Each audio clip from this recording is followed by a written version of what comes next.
Good evening everyone. আজিৰ যেটো video হ'ব হেতু আমাৰ কোনটো বিষয়ৰ ওপৰত হ'ব গড় বিষয়ৰ ওপৰত গড় টপিক ঠিক আছে গড় টপিকৰ ওপৰত কিন্তু প্ৰশ্ন থাকে আপুনি যিমানে কৰক নকৰক কিয় গড় টপিকটো যেটো আছে এভাৰেজৰ ওপৰত কিছুমান প্ৰশ্ন থাকে আপোনালোকে চাব প্ৰিভিয়াস ইয়াৰৰ প্ৰশ্ন যিমানখিনি আছে আপোনালোকে প্ৰশ্ন এবাৰ চাব প্ৰতিবাৰে এটা নহলে এটা প্ৰশ্ন দিয়া থাকে কিন্তু বিভিন্ন ধৰণৰ প্ৰশ্ন থাকে তো আমি আজি কিছুমান প্ৰশ্ন লৈ আহিছো ঠিক আছে এই প্ৰশ্নবোৰ আজি আমি কৰি মানে এইবোৰ বেসিক হয় ঠিক আছে বেসিক হয় মই শিকাই দিম কি নিয়মত কোনটো ব্যৱহাৰ কৰিবলৈ কোনটো নিয়মত কোনটো ব্যৱহাৰ কৰে তাৰ পিছত আমি প্ৰশ্নবোৰৰ কৰতে আমি একচুয়ালি বস্তুবোৰ শিকিলাম ঠিক আছে আপোনালোকৰ ইয়াতে বেসিকও ক্লিয়াৰ হ'ব প্লাস ইয়াতে লগতে আপোনালোকৰ কি হ'ব কোশ্চেন সলভ হৈ যাব ঠিক আছে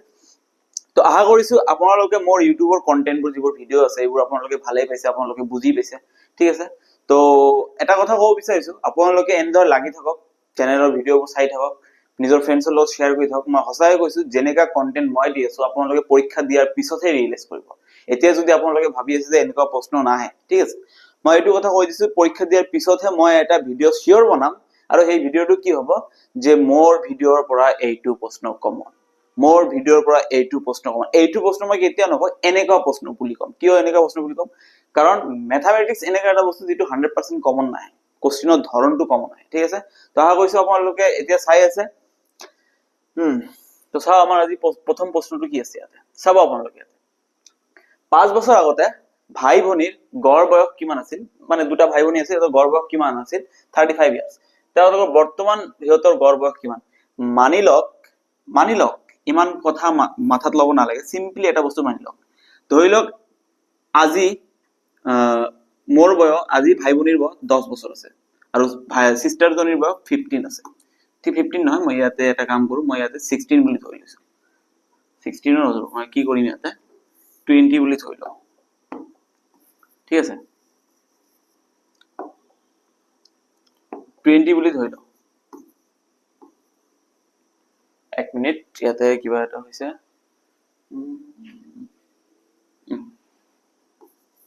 20 বুলি ধৰি লও তেনেহলে ইহঁতৰ গড় বয়স কিমান হ'ব এতিয়া গড় বস্তুটো কি মই জাস্ট সিম্পলি এটা বস্তু কৈছো যিমান কেটা ৰাশি থাকিব যিমান কেটা টাৰ্ম থাকিব তাক সব কেটা প্লাস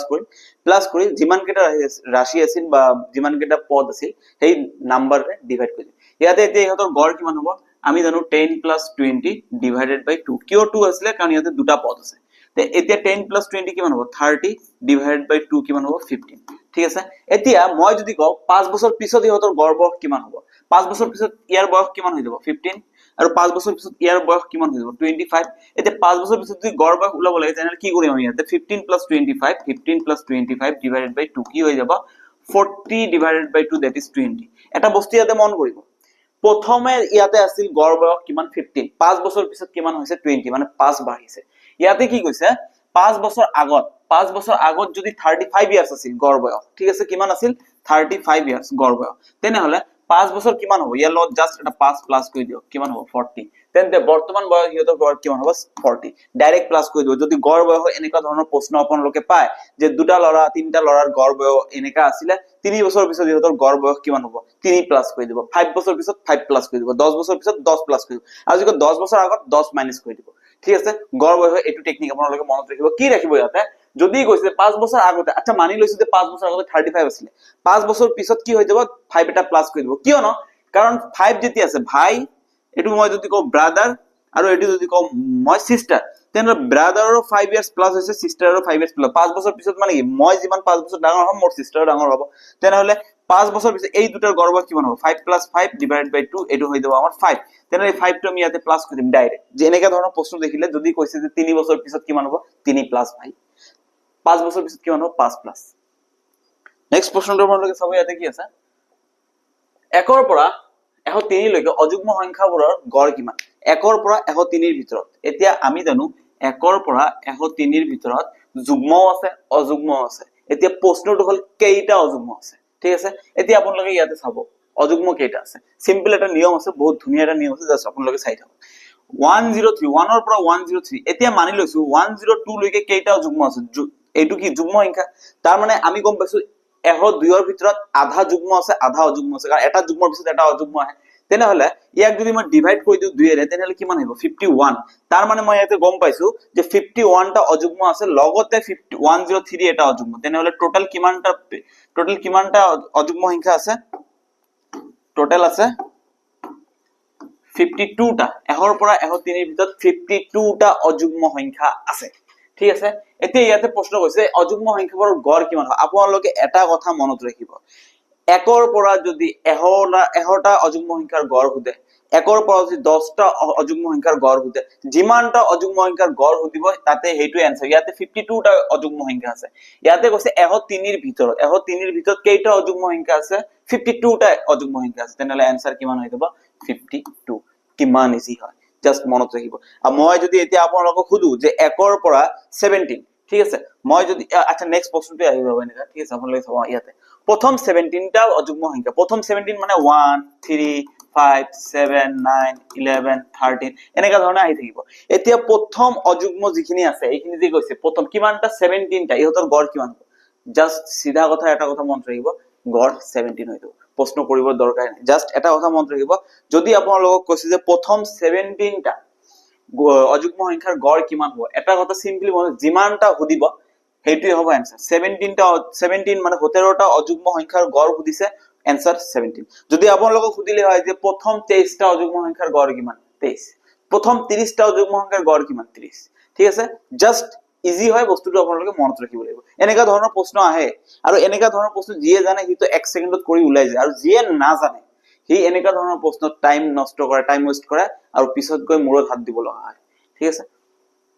তাৰ পিছত আপোনালোকে ইয়াতে চাব প্ৰথম 52 টা যুগ্ম সংখ্যা এতিয়া কৈছে অলপ আগতে হইকিলো অযুগ্ম সংখ্যাৰ কি আছিল ডাইৰেক্ট যেটা যিমানটা অযুগ্ম সংখ্যাৰ গড় দিব হেইটোই आंसर ইয়াতে কৈছে যুগ্ম যেতিয়া কও আপোনালোকে মনত ৰাখিব অযুগ্ম সংখ্যা বুলি কলে n টা অযুগ্ম সংখ্যা বুলি কলে কি হ'ব গড় n বুলি হ'ব কিন্তু আমাক যদি কয় n টা অযুগ্মৰ ঠাইত যুগ্ম বুলি কয় তেনেহলে কি হ'ব n+1 বাস হে তাই ইয়াতে কেইটা হইছে 52 গড় কিমান হ'ব 53 শেষ 1 সেকেন্ডৰ বস্তু হয় ভাই ঠিক আছে যিমানটা যুগ্ম সংখ্যা হদিব তাৰ লগত 1 প্লাস কৰিলে গড় আহি যাব আৰু যিমানটা অযুগ্ম সংখ্যা হদিব তাৰ হেইটো যিমানটা হদিব হেইটোই আমাৰ आंसर হৈ যাব ইয়াতে চাব n টা অযুগ্ম সংখ্যা গড় n টা যুগ্ম সংখ্যা n+1 ইমান ইজি বস্তু কত পাব ঠিক আছে আৰু এনেকা ধৰণৰ কন্টেন্ট কত পাব ঠিক আছে এনেকা ধৰণৰ প্ৰশ্ন আহিব ভাই এক্সামত যেতিয়া আপুনি বহিব না তেতিয়া এনেকা ধৰণৰ প্ৰশ্ন আপোনাৰ চকুত পৰিব যে আচ্ছা এনেকা ধৰণৰ প্ৰশ্ন আহি আছে কাৰণ আসাম পুলিচত ইমান এটা কঠিন বস্তু নিদিয়ে জাস্ট সিম্পল বস্তু দিব তাতে হৰু হৰু ট্ৰিক ইউজ হ'ব আপোনালোকে যদি জানে কৰি উলাই আহিব আৰু যদি না জানে তেনেহলে পৰীক্ষা টাইম নষ্ট কৰিব টাইম নষ্ট কৰিলে আপোনাৰ ভুল কোশ্চেন নম্বৰ 5 কি দিয়া আছে এটা চাব একৰ পৰা 23 লৈকে এটাৰ পিছত এটা স্বাভাৱিক সংখ্যাৰ বৰ্গবোৰৰ গড় কিমান হ'ব একৰ পৰা 23 মানে 1 স্কয়াৰ 2 স্কয়াৰ 3 স্কয়াৰ 4 স্কয়াৰ 23 টা আছে এনেকে প্লাস কৰিলে লাষ্টত আহিব 23 স্কয়াৰ ডিভাইড বাই 23 হ'ব কাৰণ 23 টা পদ আছে এটা দুটা তিনটা চাৰিটা পাঁচটা এই সংখ্যাকেইটাৰ গড় কিমান হ'ব এতিয়া এনেকা ধৰণে আমি পৰীক্ষাত কৰিলে পাগল হৈ যাম বে 1 স্কয়াৰ 2 স্কয়াৰ 3 স্কয়াৰ উলাব লাগিব 1 + 4 + 9 + 16 + 25 23 স্কয়াৰ 529 এনেকে ধৰণে আমাৰ উলাব লাগিব আকৌ প্লাস কৰিব লাগিব আকৌ হৰণ কৰিব লাগিব ইমান কষ্ট কোনে কৰিব এটা ফৰ্মুলা আছে যেতিয়া কব যে বৰ্গ সংখ্যাৰ যোগফল সিৰিয়ালি মানে স্বাভাৱিক সংখ্যাবোৰৰ একৰ পৰা আৰম্ভ কৰি বৰ্গ সংখ্যাবোৰৰ যোগফল তেতিয়া এটা ফৰ্মুলা ইউজ কৰিব আপুনি ইয়াতে চাব ফৰ্মুলাটো হ'ব n+1 * 2n + 1 / 6 এই ফৰ্মুলাটো ইউজ কৰিব ইয়াতে n টো কি বুজাইছে কিমানটা পদ ইয়াতে কেইটা পদৰ কথা কৈছে 23 টা তেনেহলে কি হ'ব 23 + 1 তাৰ পিছত কি হ'ব 2n + 1 তাৰ মানে 2 * 23 + 1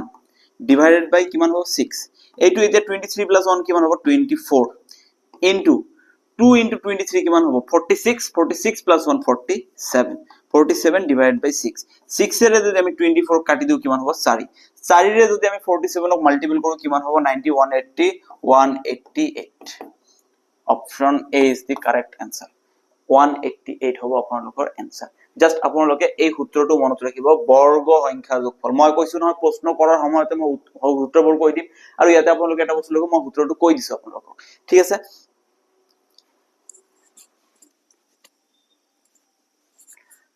ঠিক আছে তো ইয়াতে মই আপোনালোকক সূত্ৰবোৰ কৈ দিছো এইটো সূত্ৰ ব্যৱহাৰ কৰিব কি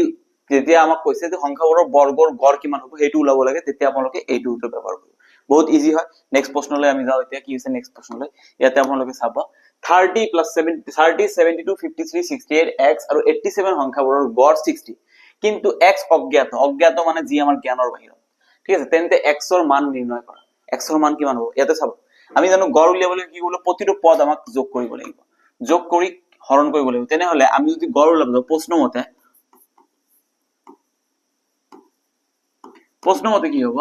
30 + 72 + 53 + 68 + x + 87 ডিভাইডেড বাই কিমানটা পদ আছিল ইয়াতে, এটা দুটা তিনিটা চাৰিটা পাঁচটা ছটা 6। গড় কিমান বুলি কৈছে 60, তাৰ মানে ইয়াক 6 দি হৰণ কৰিলে आंसर আহিব 60। এতিয়া এইখিনি আমি যদি প্লাস কৰি দিও 30 + 70 কিমান হ'ব, 0 আৰু 2 2 5 8 13 13 আৰু 7 প্লাস কৰিলে কিমান 20 20 ৰ 0 লগতে x টো আমি প্লাস কৰি লম, x টো ইয়াতে 20 ৰ 0 হাতত আছে 2 3 + 7 10 15 21 29 31 ডিভাইড বাই 6 আৰু 6 ইফালে হৰণ হৈ আছে সেইফালে লৈ যাও, কিমান হ'ব 60 * 6 x = 360 - 310 310 ইফালে প্লাস হৈ আছে সেইফালে গলে মাইনাস হৈ যাব, তেনে 6 * 6 360 প্লাস 3 - 310 কিমান হ'ব, x = কিমান আহি যাব আমাৰ 50। ও ভাই কি ধুনীয়া প্ৰশ্ন, এনেকা ধৰণৰ প্ৰশ্ন আপোনালোকে পাব এবাৰ পৰীক্ষাত। কি মানে এনেকা ধৰণৰ প্ৰশ্ন থাকিব, ইয়াতকে টান প্ৰশ্ন নাথাকে। আপোনালোকে এনেকাই কৰক, কিছুমানে আছে বেছি টান প্ৰশ্ন কৰিব যায় ইজিবোৰ পিছত এৰি দিয়ে আৰু পিছত পৰীক্ষাত গৈছে ইজিবোৰে আহি গল। আপুনি এইটো নেভাবিব যে মই টানবোৰ কৰিম ইজিবোৰ মোৰ হৈ যাব, নহয় ভাই এনেকা কেতিয়াও নহয়। বেসিকটো কমপ্লিট কৰিব লাগে, বেসিকৰ পৰা আহে টানত যাব পাৰি। ডাইৰেক্ট টানবোৰ কৰিব আপুনি পাৰিব, এটা দুটা তিনটা পোষ্ট ভিডিও চাই বা টিচাৰৰ পৰা সুধি পাৰিব, কিন্তু এনেকা নহয় বেসিক যদি ক্লিয়াৰ নহয় টানবোৰ আহিলেও পাহৰি যাব তেতিয়া, ঠিক আছে। তো বেসিক ক্লিয়াৰ ৰাখিব লাগে। এতিয়া চাব বেসিক প্ৰশ্নৰ ভিতৰত আমাৰ এইটো আছে, হৰিয়ে 5টা বিষয়ত পোৱা নম্বৰ হৈছে 60, ঠিক আছে। 5টা বিষয়ত কিমান পাইছে নম্বৰ 60 পাইছে, ঠিক আছে। যদি হৰিয়ে গণিতত পাইছে 100 আৰু বিজ্ঞানত পাইছে 80,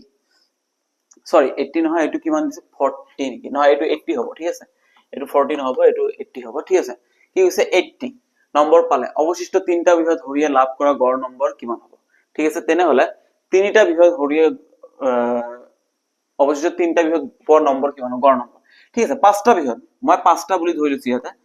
5টাত যদি আমি 5ৰে হৰণ কৰো তেনেহলে গড় কিমান পাইছে 60, ঠিক আছে। তেনেহলে 5টা বিষয়ত মুঠ নম্বৰ কিমান পাইছে, কাৰণ মুঠ নম্বৰখিনি ইয়াতে প্লাস কৰা হৈছে, তেনে মুঠ নম্বৰ কিমান পাইছে 60 * 5, এইটো হ'ব কিমান 300। ই 5টা বিষয় মিলি কিমান নম্বৰ পাইছে, মুঠ 300 মাৰ্ক পাইছে। তাৰে ভিতৰত গণিতত কিমান পাইছে 100, তেনেহলে ইয়াৰ পৰা আমি 100 টো মাইনাস কৰি দিম। সায়েন্সত কিমান পাইছে, বিজ্ঞানত ই পাইছে 80, আকৌ 80 এটা মাইনাস কৰি দিম। 300 ৰ পৰা 100 মাইনাস কৰিলে 200, 200 ৰ পৰা 80 মাইনাস কৰিলে কিমান থাকিব 120। তাৰ মানে ই ম্যাথমেটিক্স আৰু সায়েন্স তো মানে একেবাৰে ভাল কৰিছে, ঠিক আছে। বাকি 3টা সাবজেক্টত অৱস্থা বেয়া হৈ গৈছে, ঠিক আছে। তো এতিয়া 3টা সাবজেক্টত যদি 3টা বস্তুৰ গড় ওলাব লাগে তেনেহলে আমি কিমান দি হৰণ কৰিম, 3 ৰে হৰণ কৰিম। 3টা সাবজেক্টৰ মুঠ নম্বৰ কিমান আছে 120, তেনেহলে ইয়াক আমি 3 ৰে ডিভাইড কৰিলে কিমান হৈ যাব, 3 ৰে ইয়াক যদি ডিভাইড কৰো আমি 40 হৈ যাব। Option number A is the correct answer. Wow কি ধুনীয়া প্ৰশ্ন, কৰিয়ে ভাল লাগি যায়, ঠিক আছে। 40 হ'ব ইয়াৰ এভাৰেজ, ঠিক আছে। গড় নম্বৰ বাকি 3টা বিষয়ত ইয়াৰ গড় নম্বৰ কিমান হৈ গৈছে 40, মানে প্ৰথমে ম্যাথ আৰু সায়েন্সত মানে ফালি দিছে, তাৰ পিছত বাকি 3টা মানে সাবজেক্টত হাগি দিছে, এইটোই কথা, ঠিক আছে। নেক্সট প্ৰশ্নটো আমি চাও ইয়াতে কি আছে। 60 আৰু 90 ৰ মাজত সকলো মৌলিক সংখ্যাৰ গড় কিমান। এতিয়া 60 আৰু 90 ৰ মাজত মৌলিক সংখ্যাবোৰ কি কি হয় এইটো চাব লাগিব। 61 হয় এটা, 63 নহয়, ঠিক আছে। 63 কিন্তু নহয়, 66 যায়, 97 টা 63। তাৰ পিছত কিমান হ'ব 67 হয় এটা, তাৰ পিছত 71, তাৰ পিছত 73, তাৰ পিছত 77 নহব, 79 হ'ব, তাৰ পিছত 83 হ'ব, তাৰ পিছত 87 নহব, 85 নহব, 86 87 87 89 89 হ'ব জানো, 89 মৌলিক সংখ্যা হ'ব। এতিয়া এই সব কেটা প্লাস কৰিব লাগিব আৰু হৰণ কৰিব লাগিব। কিমানটা পদ আছে, এটা দুটা তিনটা 4 5 6 7 7। এতিয়া সব কেটা যদি আমি প্লাস কৰো কিমান হৈ যাব 61 67, 1 আৰু 7 8 9 12 21 24 33 33 3 থাকিব 6 6 12 12 plus 7 19 19 plus 7 26 26 33 33 8 41 41 49 আৰু 352 divided by 7 ঠিক আছে এইটো একচুয়ালি হৰণ যাব জানো চাও আমি কি হয় 52 3 divided by 7 7 7 যা 49 ইয়াতে থাকিব 3 3 7 4 যা 28 ইয়াতে থাকিব কিমান 5 50 74.7 74.5 আমার কিবা এটা ভুল হল নেকি মৌলিক সংখ্যা লওঁতে 89 এটা মৌলিক সংখ্যা হয় নেকি হয় হয় আচ্ছা হ'ব 74.7 74.5 আছে ঠিক আছে নেক্সট প্রশ্নটো আমি চাও ইয়াতে কি আছে বহুত ধুনিয়া প্রশ্ন মাথা লাগিব আৰু এনেকা ধৰণৰ প্ৰশ্ন থাকিব মই কৈ দিছো কিন্তু কি কৈছে যদি 47a plus 47b equals to 5452 তেন্তে a আৰু b ৰ গড় কিমান হ'ব যদি তোমাক খুদে যে a আৰু b ৰ গড় কিমান কি কৰিম আমি ইয়াতে গড় বুলি খুদিলে a আৰু b প্লাস কৰি দিম ডিভাইড বাই 2 কৰি দিম তেনেহলে আমি a আৰু b এটো মান উলিয়ালে আমাৰ আনসাৰটো হৈ যাব এটোৰ মান আমি কেনেকৈ উলিয়াম চাও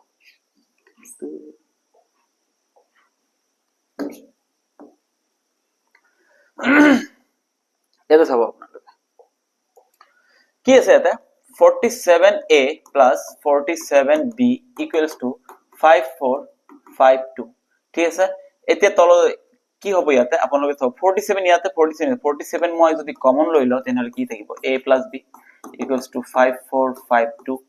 তেনেহলে 47 হেইফালে গলে কি হ'ব হৰণ a plus b equals to 5452 divided by 47 47 দি যেতিয়া আমি 5452 ডিভাইড কৰিম তেতিয়া আমাৰ কি হৈ যাব 47 54 ৰ পৰা 47 গলে কিমান হ'ব 437 752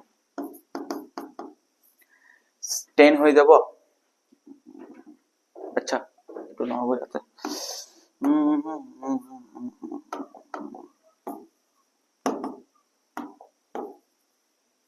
75 47 দি আমি 75 হৰণ কৰো কিমান হ'ব 47 আকৌ 1 47 ইয়াতে কিমান থাকিব 75 ৰ পৰা 47 25 আৰু 3 28 থাকিব 28 আৰু লগতে 2 নামি আহিব এতিয়া 47 ৰ লগত কিমান পূৰণ কৰিলে 282 আহিব 7 ৰ লগত 6 ইয়াতে হ'ব 6 282 ঠিক আছে তেনে 47 দি যদি আমি 5452 হৰণ কৰো আমাৰ आंसर কিমান হয় 116 তেনেহলে ইয়াতে আমি কিমান পালো a plus b equals to 116 এতিয়া কথাটো হল যে আমার a plus b উলাইছে গড় উলোৱা নাই গড় উলাবলৈ হলে আমাক কি লাগিব a plus b divided by 2 তেনেহলে আমি যদি এইফালে a plus b যদি আমি এটা 2 এৰে হৰণ কৰি দিও তেনেহলে 116 ক আমি 2 এৰে হৰণ কৰিব লাগিব এফালে কৈছো যে আনফালে কৰিব লাগিব এতিয়া ইয়াতে কিমান আছে 116 116 ক যদি আমি 2 এৰে হৰণ কৰি দিও কিমান হৈ যাব 58 আমাৰ option number D is the correct answer কিমান ধুনিয়া একেবাৰে হৈ গল আপোনালোকে গম পাইছে কেনেকৈ এটো কৰিব লাগিব আমাক জাস্ট কৈছে গড় উলাব লাগে a আৰু b ৰ গড় ঠিক আছে এটো 8 নহয় এটো b হ'ব ঠিক আছে তো a আৰু b ৰ গড় কিমান হ'ব a আৰু b ৰ গড় হ'ব a plus b by 2 তেনেহলে a plus b আমি কেনেকৈ উলাব লাগিব প্ৰথমে a plus b উলিয়াই লৈছো তাৰ পিছত ডিভাইড বাই 2 কৰি দিছো 58 আমাৰ গড় হৈ গৈছে आंसर ইয়াতে ফিনিশ আপোনালোকে গম পাইছে এনেকা ধৰণৰ প্ৰশ্ন পাব পৰীক্ষা ঠিক আছে তো আশা কৰিছো আপোনালোকৰ ভিডিওটো ভাল লাগিছে ঠিক আছে আৰু এনেকা ধৰণৰ ভিডিও এনেকা ধৰণৰ কন্টেন্ট পাবলৈ হলে প্লিজ চেনেলটো সাবস্ক্ৰাইব কৰক যদি ভাল লাগিছে ফ্ৰেণ্ডছৰ লগত শেয়াৰ কৰক ভিডিওটো লাইক কৰক আৰু কমেন্টত জনাই দিয়ক নেক্সট কি টপিকৰ ওপৰত ভিডিও লাগিব আপোনালোকে কমেন্টত জনাই দিয়ক যে আমাক এই টপিকৰ ওপৰত ভিডিও লাগে আমি এই টপিকত উইক হৈ আছে এই টপিকত কিছুমান প্ৰশ্ন লাগে মই নিশ্চয় লৈ আহিম থ্যাংক ইউ আজিৰ কাৰণে টাটা বাই বাই